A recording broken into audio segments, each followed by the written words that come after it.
નમસ્કાર વિદ્યાર્થી મિત્રો. પોલીસ કોન્સ્ટેબલની પરીક્ષા જેને જેને પણ આપી છે એ બધા જ ફાઇનલ આન્સર કીની આતુરતાથી રાહ જોઈ રહ્યા છે, બરાબર છે. અને આજે કેટલા 14 દિવસ થઈ ગયા. આપણે 23 તારીખથી વાત કરીએ ને તો આજે 14 દિવસ થઈ ગયા, છતાં પણ ફાઇનલ આન્સર કી આવી નથી, બરાબર છે. તો હજુ સુધી આન્સર કી કેમ ના આવી એના પાછળના ઘણા બધા કારણ હોઈ શકે, બરાબર. પરંતુ એક આપણે ટ્વિટરમાં એક ભાઈ છે જે પોલીસમાં જ નોકરી કરે છે, એમણે એક ટ્વીટ કરી છે ટ્વિટરમાં કે કદાચ આ કારણ હોઈ શકે, બરાબર.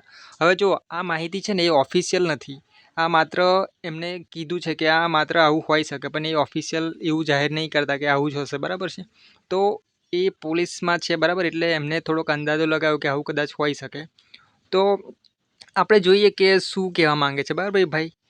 જો એમનું જે ટ્વીટ કરેલી ને એનું મેં કટિંગ અહીંયા મૂક્યું છે. હવે એમનું એવું કહેવું છે કે LRTની ફાઇનલ આન્સર કી આવતા આટલો સમય લાગી રહ્યો છે, એટલે પેલા સિલેબસ બહારના 10 પ્રશ્નો બાબતે પણ કંઈક વિચારના હોઈ શકે એવું લાગે છે, બરાબર. એટલે એમનું એવું કહેવું છે કે આટલો બધો સમય લાગ્યો ને તો આ પેલા 10 પ્રશ્નો વિશે ચર્ચા થઈ રહી હશે, બરાબર. જો 10 પ્રશ્નમાં ગ્રેસિંગ આપે તો બધાને 10 માર્ક્સ વધી જાય, બરાબર. એમાં હજારો મિત્રો પાસિંગ ક્રાઇટેરિયામાં આવી જાય. હવે તમને અને મને બધાને ખબર છે કે પાર્ટ એમાં 32 માર્ક્સ લાવવાના છે, 40% કરીએ તો, બરાબર. તો એ માર્ક્સ ઘણા બધા વિદ્યાર્થીઓને થતા નથી. જો આ 10 માર્ક્સ ગુજરાતી ગ્રામરના આપી દે, બરાબર છે, ગ્રેસિંગ, તો ઘણા બધા પાસ થઈ જાય એવું કહેવું છે આ સાહેબનું, બરાબર છે. પછી એમને એવું કીધું છે કે જો આજે પણ આ જોતોની વાત છે, કંઈ નક્કી નથી, બરાબર. એટલે એમને પણ એવી સ્પષ્ટતા કરી છે કે આ જે વાત છે ને એ હું ખાલી અંદાજા મુજબ કહું છું. આવું હોય એવું મતલબમાં આવું જ હશે એવું કહેતા નથી, બરાબર છે. એટલે આ ખાલી એમનું એક અનુમાન છે, બરાબર. પછી બીજો એક ટ્વીટ મતલબમાં છે મારી પાસે, આ જો કે બીજા ભાઈનું છે. હવે એમનું એવું કહેવું છે કે LRTની ફાઇનલ આન્સર કી આવતા એક જ મિનિટ હાઇલાઇટ કરીને બતાવું તમને ખ્યાલ આવે.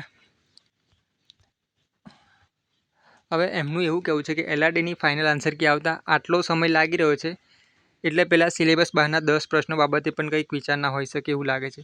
એટલે સેમ જ મતલબમાં જે પેલા ભાઈએ કીધી ને એ જ વાત અહીંયા દોહરાવે છે. અને બીજું એવું કહેવા માંગે છે કે ફાઇનલ આન્સર કી સાથે 2 ગણાનું લિસ્ટ પણ આવી શકે છે એમ. એટલે આટલો બધો સમય લાગે છે ને તો કદાચ એ લોકો એવું પણ વિચારતા હોય કે 2 ગણાનું લિસ્ટ આવી શકે, બરાબર છે. એટલે 15 તારીખ સુધી બધું ક્લિયર થઈ જશે કે એક્ઝેક્ટમાં શું કન્ડિશન છે, બરાબર છે. તો આ હતી 2 ભાઈની ટ્વીટ, મતલબમાં એક આ પોલીસમાં છે અને એક આ નોર્મલી એક ભાઈ છે આપણે ટ્વિટરમાં, એમનું આવું કહેવું છે, બરાબર. તમારું શું કહેવું છે ફાઇનલ આન્સર કીને લઈને કોમેન્ટ બોક્સમાં જરૂર લખજો. ધન્યવાદ.